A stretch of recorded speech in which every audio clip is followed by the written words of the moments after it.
शुक्लांबरधरं विष्णुं सचिवन्नं चतुर्भुजं प्रसन्नवदनं ध्यायेत् सर्वविघ्नोपशान्तये अगजानपद्मार्कं गजाननमहार्निशम् అనేకదంతం భక్తానాం ఏకదంతం ఉపాస్మహే. మా ఆది ఆస్ట్రాలజీని చూస్తున్నటువంటి మీ అందరికీ నా హృదయపూర్వక నమస్కారాలు. ఇప్పుడు మనం అక్టోబర్ నెల 1వ తారీఖు నుంచి 31వ తారీఖు వరకు కూడా 12 రాసుల వాళ్ళకి ఎలా ఉండబోతుందో ఇప్పుడు మనం తెలుసుకుందాం. అంతే కదండి, మేము నా ఆది ఆస్ట్రాలజీలో మీకు జాతకాలు చూపించుకోవాలనుకుంటే మీరు ఈ కింద స్క్రోల్ అవుతున్న నెంబర్కి కానీ లేకపోతే 7075389589 నా పేరు వాడ్రేవు ఆదినారాయణరావు. నేనే స్వయంగా మీకు ఫోన్ లిఫ్ట్ చేసి మీతో మాట్లాడతాను. మీకు సంబంధించినటువంటి ఏమైనా సమస్యలు ఉంటే మీ జాతకాల్లో పరిశీలించి మరీ చెప్తాను. అంతేకాదండి, ముహూర్తాలు పెట్టడం అవి చేస్తుంటాం. ముహూర్తాలు పెట్టడం, అలాగే మన కొంతమందికి జాతకాలు చెప్పడం, అనేక రకరకాలుగా మా ఆది ఆస్ట్రాలజీ నుంచి కూడా మీకు మేము చెప్తూ ఉంటాం. మీరు ఒకవేళ చెప్పించుకోదలుచుకుంటే మా ఆది ఆస్ట్రాలజీని కింద స్క్రోల్ అవుతున్న నంబర్కి మీరు ఫోన్ చేస్తే తప్పకుండా నేను పరిష్కార మార్గాలు చెప్తాను. ఇప్పుడు మనం వృశ్చిక రాశి గురించి తెలుసుకుందామండి. మీ రాశిలోనే శుక్రుడు ఉన్నాడు. శుక్రుడు 13 నుంచి వస్తున్నాడు. సో ఉండడం వల్ల ఏమవుతుంది, ఏం పర్లేదు, బ్రహ్మాండం కూడా చాలా బాగుంటుంది. మీకు తెలివితేటలు పెరుగుతాయి. పైగా సప్తమ స్థానం నుంచి గురుడు కూడా మీ రాశిని చూడడం వల్ల విశేషమైన యోగం కూడా ఉంది. యాక్చువల్గా మీ రాశికి శుక్రుడు మంచివాడు కాదు కదా, అయినప్పటికీ 7th హౌస్ లార్డ్ లగ్నంలో ఉన్నాడు కాబట్టి మీకు దూర ప్రాంత ప్రయాణాలు, విదేశ పర్యటనలు జరగడానికే ఈ నెలలో మొత్తం అవకాశాలు ఎక్కువ ఉన్నాయి. ఈ నెల మొత్తం కూడా అవకాశాలు ఎక్కువ ఉన్నాయి. 2nd హౌస్ లార్డ్ కూడా మీకు సప్తమంలో ఉంది కాబట్టి మీ వ్యాపారాల ద్వారా ధన సంపాదన ఉంటుందండి. అలాగే అంతేకాకుండా మీరు చేస్తున్నటువంటి ప్రతి పనిలోనూ నిమగ్నమై ఉంటారు, ధైర్యంగా ఉంటారు. ఎక్కువగా ముందర కుటుంబ వృద్ధి కలుగుతూ ఉంటుంది. కుటుంబంలో బాగా డెవలప్మెంట్స్ ఉంటాయి. ముఖ్యంగా గాయని గాయకులకి ఎందుకు చెప్తున్నానంటే, ద్వితీయ భావం గాయని గాయకులు చెప్తామండి. కంఠధ్వని, ముఖవర్చస్సు వాళ్ళకి చాలా బాగుంటుంది కాబట్టి సంగీతం బాగా 4th భావం, 2nd భావం చాలా అద్భుతంగా ఉంటుంది, చూడాలి. 2nd భావం బాగుంది కాబట్టి మీకు మీ పాటల ద్వారా, మీ చేస్తున్నటువంటి యాంకరింగ్ ద్వారా, లేదా డబ్బింగ్ ఆర్టిస్ట్, ఇవన్నీ కూడా కంఠధ్వని సంబంధించిన వాళ్ళు కాబట్టి ఖచ్చితంగా మీకు ఫైనాన్షియల్ స్టేటస్ అంటే ఆర్థికంగా డెవలప్ అవుతారు. అంతేకాకుండా దగ్గర ప్రాంత ప్రయాణాలు చేయడం కూడా అవకాశాలు ఎక్కువ ఉన్నాయి. 20వ తారీఖు నుంచి కుజుడు కూడా చూస్తున్నాడు, గురుడు కూడా చూస్తున్నాడు. మీకు కొత్త కొత్త ఆలోచనలు వస్తాయండి. మీకు ఆలోచనల ద్వారా మీకు ధనయోగం ఉంటుంది. కార్యరూపం దాలుస్తారు. ఆ ఆలోచనల్ని ఒక క్రమపద్ధతిలో పెట్టి కార్యరూపం దాలుస్తారు. ప్రమాణంగా ఉంది. కాకపోతే అర్ధాష్టమ శని ప్రభావం మీకు ఎక్కువ ఉంది. అందుకని చెప్పి మీరు ఆంజనేయ స్వామిని పూజించండి అని ఇంతకుముందు చెప్పాను. కానీ చదువులో ఆటంకాలు ఏర్పడడానికి అవకాశాలు ఉన్నాయి. మీ తల్లి గారికి కొద్దిగా హెల్త్ ప్రాబ్లమ్స్ రావచ్చు. వాటికి మెడిసిన్స్ వాడడం కూడా అవకాశాలు ఉన్నాయి.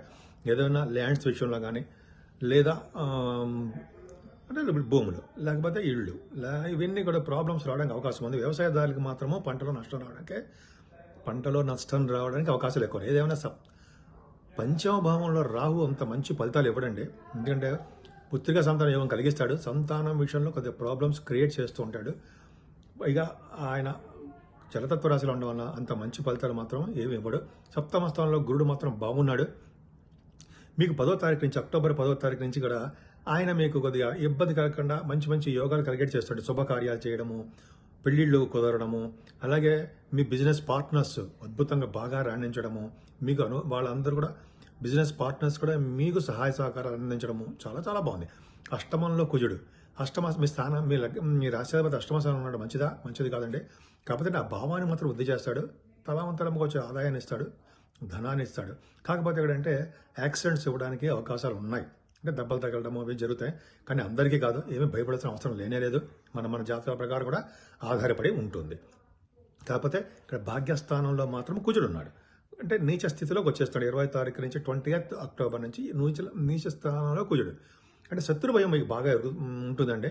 అదే కాకుండా రుణ రోగాలు, చిన్న కొద్దిగా ప్రాబ్లమ్స్ రావడము, ఇవన్నీ మీ మేనమామలు కూడా కొద్దిగా బాగుండకపోవడము, ఇవన్నీ జరుగుతూ ఉంటాయి. ఏదేమైనా కూడా నీచ స్థితిలో ఉన్న కుజుడు మంచివాడు కాదు. మీ చదువు కూడా ఆటంకాలు కలిగిస్తాడు. భాగ్యస్థానం అవుతుంది కదా, ఆటంకాలు కలిగిస్తుంటాడు. మీ వ్యాపార అభివృద్ధి కూడా కుంటుపడుతుంది.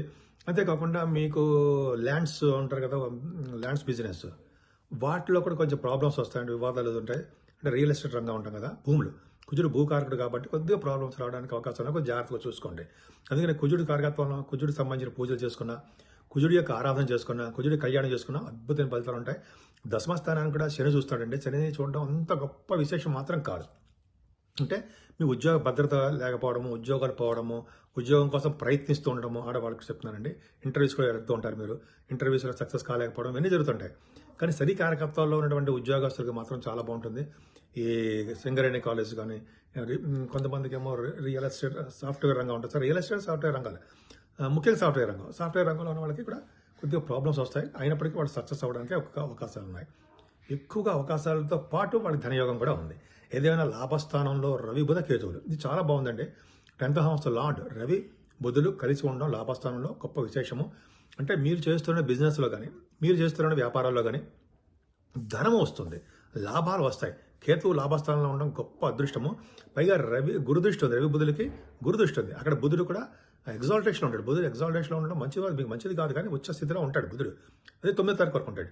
ఏదేమైనా లాభస్థానం అంటే మీ అక్కయ్య గారులకి, అన్నయ్యలకి బాగుండడము, ఫ్లో ఆఫ్ మనీ మీకు బాగా ఉండడము ఎక్కువ జరుగుతుంది.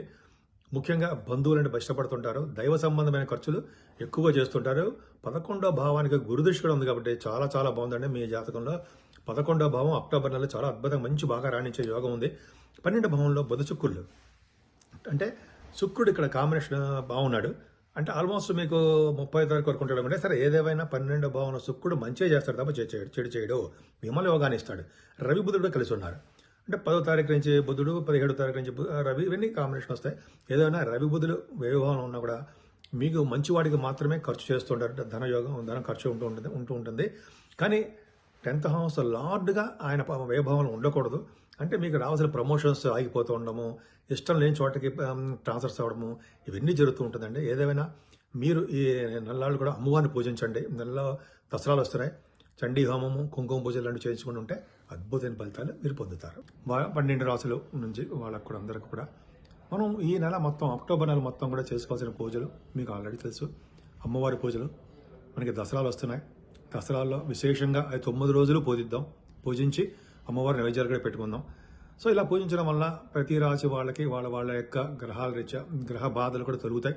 ప్రతి రాశి వాళ్ళకి కూడా ముఖ్యంగా అమ్మవారి యొక్క ఆధీనంలోనే అన్ని గ్రహాలు ఉంటాయని తెలుసు, అందరికీ మనకు తెలుసు. 9వ తారీఖునే బుధవారం మనకి మూలా నక్షత్రము, అమ్మవారి సరస్వతీదేవి అమ్మవారి యొక్క అవతారం ఉంటుంది ఆ రోజు అమ్మవారిని పూజించడం వల్ల విశేషమైన ఫలితాలు ఉంటాయండి. మనకి ఐం అనే బీజాక్షరం ఉంటుంది. ఆ రోజు ఐం అనే బీజాక్షరం జపించడం వలన కూడా మంచి విద్యలో బాగా రాణిస్తారు. చిన్నపిల్లలే కదండి, మనం అందరం కూడా చేయొచ్చు, అద్భుతమైన ఫలితాలు ఉంటాయి. అంతేకాకుండా 9 రోజులు మనం పూజలు చేసుకోలేకపోవచ్చు, నిష్టగా ఉండలేకపోవచ్చు. కానీ అష్టమి, నవమి, దశమి ఈ 3 రోజులు, చివరి 3 రోజులు కూడా పూజ చేసిన వాళ్ళకి, అమ్మవారిని పూజించిన వాళ్ళకి ఈ 9 రోజులు మనం చేయలేకపోయినా 9 రోజులు చేసే ఫలితం కూడా మనకి రావడానికి అవకాశం ఎక్కువ ఉంటుంది అమ్మవారిని పూజించడం వల్ల. సో ఈ 9 రోజులు పూజ చేసుకుందాం. అంతేకాకుండా 9 రోజులు పూజ చేయడం వల్ల కూడా మనకి విశేషమైన ఫలితాలు అన్ని గ్రహాల వాళ్ళకి ఉంటాయి. ఈ నెలాఖరు కూడా మనకి దసరా అయిపోయిన తర్వాత కూడా దీపావళి వస్తుంది, నరక చతుర్దశి అని. ఆ రోజు కూడా మనం దీపావళి చేసుకుంటాం. అంటే ఒకసారి మనం ఈ దసరాలో పూజ చేసుకుంటే అమ్మవారికి ఈ సంవత్సరం మొత్తం కూడా మనకి బాగుంటుందని తెలుసు. అమ్మవారి కాపాడుతూ ఉంటారు. ముఖ్యంగా ఈ దసరా మహోత్సవాల్లో 9 రోజులు కూడా వీలైనంతగా అమ్మవారిని కుంకుమ పూజతో కానీ, లేకపోతే అష్టోత్తరాలు, సహస్రనామాలతో కానీ, ఇట్లా కాకుండా అమ్మవారి చండీ హోమాలు ఉంటాయి కదండి. చండీ హోమం చేయించుకోవడం వల్ల అరుణ హోమం అనే సూర్య భగవాన్ చేస్తారు. అది కూడా చేయించుకోవడం వల్ల సూర్య భగవాన్ వల్ల వచ్చే దోషాలు, మన జాతకాల్లో ఉండే దోషాలు కూడా పరిహారం అవుతాయి. సో ఈ విధంగా మనం చేయించుకుంటూ ఉంటే ఒక మంచి అద్భుతమైన ఫలితాలు ఉంటాయండి. ముఖ్యంగా మీరు మీ జాతకాలు తెలుసుకోవాలనుకుంటే మీ ముందర date of birth, time of birth, place of birth ఉంటే తప్పకుండా నేను పరిష్కార మార్గాలు చెప్తాను. మీ విద్యలో కానీ, వివాహ ప్రాబ్లమ్స్ కానీ, లేకపోతే ఎటువంటి ఇంకేదో జాబ్ విషయంలో కానీ ఎటువంటి ప్రాబ్లమ్స్ ఉన్నా కూడా నేను తప్పకుండా పరిష్కార మార్గాలు చెప్తాను. జాగ్రత్తగా డీప్గా చూస్తాను. మీరు చేసే ప్రతి ఫోన్ కూడా నేనే లిఫ్ట్ చేస్తాను, మాట్లాడతాను. ఒకవేళ ఫోన్ బిజీగా ఉంటే మీరు నాకు వాట్సాప్లో పంపించండి. తప్పకుండా నేనే లిఫ్ట్ చేసి మీ యొక్క పరిష్కార మార్గాన్ని మీకు ఇస్తాను.